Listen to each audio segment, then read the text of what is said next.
Yuna History. Si Yuna, o kilala rin bilang Im Yoon-ah, ay isang sikat na artista mula sa South Korea.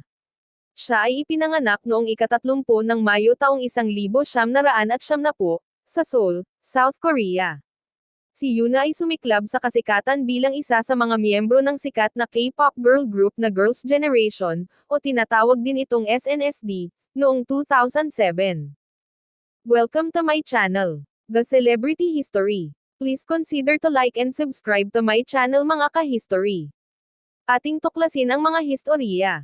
At ating kilalanin ang ating mga celebrity. Mapa local man yan at international. Bilang miyembro ng Girls' Generation, naging matagumpay ang kanilang grupo sa buong mundo. Sila ay naglabas ng maraming hit songs tulad ng G, I Got a Boy, at The Boys. Si Yuna ay kilala sa kanyang kahusayan bilang mga awit, mananayaw, at aktres. Sa larangan ng pag-arte, naging bahagi rin si Yuna ng ilang kilalang Korean dramas. Isa sa mga pinakapopular na drama na kanyang ginampanan ay ang You're Beautiful, noong 2009, kung saan siya ay gumaganap bilang isa sa mga lead characters. Sumunod dito ang iba't ibang mga proyektong pantelebisyon at pelikula tulad ng Love Rain, The K2, Confidential Assignment, at Exit. Sa kabila ng kanyang matagumpay na career bilang isang idol at aktres, si Yuna ay tinaguri ang isa sa mga pinakamabait at makulit na miyembro ng Girls' Generation. Siya ay kilala sa kanyang natural na kagandahan, karisma, at husay sa pagganap. Bukod sa showbiz, aktibo rin siya sa mga charitable activities at kawanggawa. Sa buhay pag-ibig, isa si Yuna sa mga K-pop idol na may sekreto ang kanilang relasyon. Ngunit sa kabila nito, may mga naging kontrobersya at espekulasyon ukol sa kanyang personal na buhay. Gayunpaman, naging inspirasyon siya sa maraming kabataang Koreano at mga tagahanga ng K-pop dahil sa kanyang dedikasyon at tagumpay sa industriya ng entertainment. Si Yuna ay patuloy na nagpapatuloy sa kanyang career sa musika at pag-arte, at patuloy na minamahal at sinusuportahan ng kanyang mga tagahanga sa buong mundo. Pangalan: ang kanyang buong pangalan ay Im Yoon-ah, ngunit mas kilala siyang Yuna sa mundo ng K-pop at showbiz. Edukasyon: bago siya maging isang K-pop idol, nagtapos si Yuna sa Daejeon High School sa Seoul, South Korea. Multi-talented, si Yuna ay hindi lamang isang magaling na mga awit at mananayaw, kundi isang mahusay na modelo rin. Siya ay naging endorser para sa maraming mga kilalang tatak at kumpanya, kabilang ang mga fashion brand at beauty products. Pamilya: si Yuna ay may isa pang kapatid na babae na mas bata sa kanya. Nagkakaroon siya ng oras para sa kanyang pamilya at masasabi itong malapit sa kanyang mga magulang at kapatid.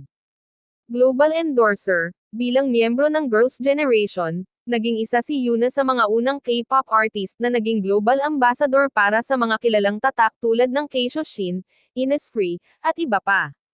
Ito ay nagpapakita ng kanyang malaking impluwensya sa industriya ng K-pop at kasikatan.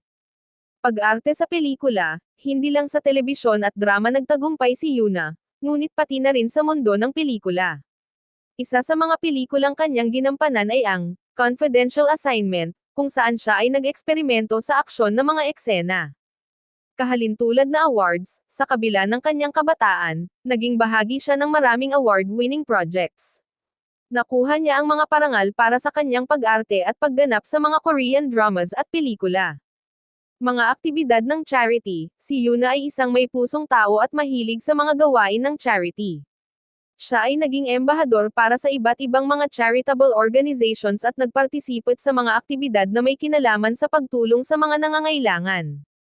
Pangarap na pagganap: bukod sa kanyang career sa K-pop, patuloy rin niyang tinutupad ang kanyang pangarap na maging isang mahusay na aktres at patuloy na nag-audition para sa mga makabuluhang proyekto. Si Yuna ay hindi lamang isang sikat na K-pop idol kundi isang inspirasyon sa maraming kabataan at patuloy na nagpapakita ng kanyang husay at talento sa mundo ng entertainment. Ipinapakita niya ang kakayahan na magtagumpay sa iba't ibang aspeto ng showbiz at patuloy na sumusuporta sa mga magulang at tagahanga. Si Yuna sa Girls' Generation, siya ay kinilala bilang center o bida ng grupo ng Girls' Generation. Ito ang grupo ng K-pop na naging pambato ng SM Entertainment, at si Yuna ay naging icon ng grupo dahil sa kanyang kahusayan bilang mananayaw, vocalist, at visual. Kasama niya sa grupo ang mga miyembro na sina Taeyeon, Tiffany, Sunny, Hyoyeon, Yuri, Sooyoung, Yoona, Suhyun, at dating miyembro na si Jessica. Solo music career, bilang miyembro ng Girls' Generation, nagkaroon din si Yoona ng solo music career. Nailabas niya ang mga solo singles na Dikshugung Stonewall Walkway at When the Wind Blows. Ito ay nagpapakita ng kanyang kakayahan bilang isang solo artist. Pagsali sa mga variety shows, si Yoona ay sumali sa iba't ibang variety shows sa South Korea. Isa sa mga popular na shows na kanyang pinuntahan ay ang Running Man, kung saan naging regular guest siya. Ito ay nagpapakita ng kanyang natural na katuwaan at charisma sa TV. Kanyang fashion sense, si Yoona ay kilala rin sa kanyang magandang fashion sense. Madalas siyang mapansin sa mga red carpet events dahil sa kanyang stylish na mga outfit. Siya rin ay naging endorser para sa mga fashion brands at nagiging inspirasyon sa mga fashion enthusiasts. Internasyonal na rekognisyon, hindi lamang sikat sa South Korea si Yoona, ngunit siya rin ay kilala sa buong mundo. Natanggap niya ang pagkilala bilang isang global idol at performer, at madalas na inaanyayahan siya sa mga international events at awards shows. Panunungkulan bilang SM Entertainment Ambassador, si Yoona ay naging ambassador para sa kanyang entertainment agency, ang SM Entertainment. Ito ay nagpapakita ng kanyang malalim na ugnayan sa kanyang kumpanya at suporta sa kanilang mga proyekto. Pagtuturo, bukod sa kanyang showbiz career, si Yoona ay nagkaroon din ng mga guest appearances bilang guro sa mga Korean variety shows. Nagbibigay siya ng mga tips sa mga aspiring idols at nagmamahagi ng mga personal na karanasan sa industriya. Mga wika, si Yoona ay marunong mag-Ingles, Koreano, at may kaalaman din sa iba't ibang wika tulad ng Mandarin. Ito ay naging isa sa mga dahilan kung bakit siya naging effective na international ambassador para sa K-pop. Si Yoona ay patuloy na nagpapakita ng kanyang versatility sa showbiz at musika. Bilang isa sa mga pinakasikat na K-pop idols, patuloy niyang na-enjoy ang support ng kanyang mga tagahanga sa buong mundo. Pakikipagtulungan sa iba't ibang artista, sa kanyang mahabang karera, si Yoona ay nagkaroon ng maraming pakikipagtulungan sa iba't ibang artistang K-pop. Ipinakita niya ang kanyang kahusayan sa pag-arte at pagsayaw sa mga collaboration performances kasama ang iba't ibang K-pop groups at artists. Discography. Bilang miyembro ng Girls' Generation, si Yoona ay naging bahagi ng mga album at singles ng grupo.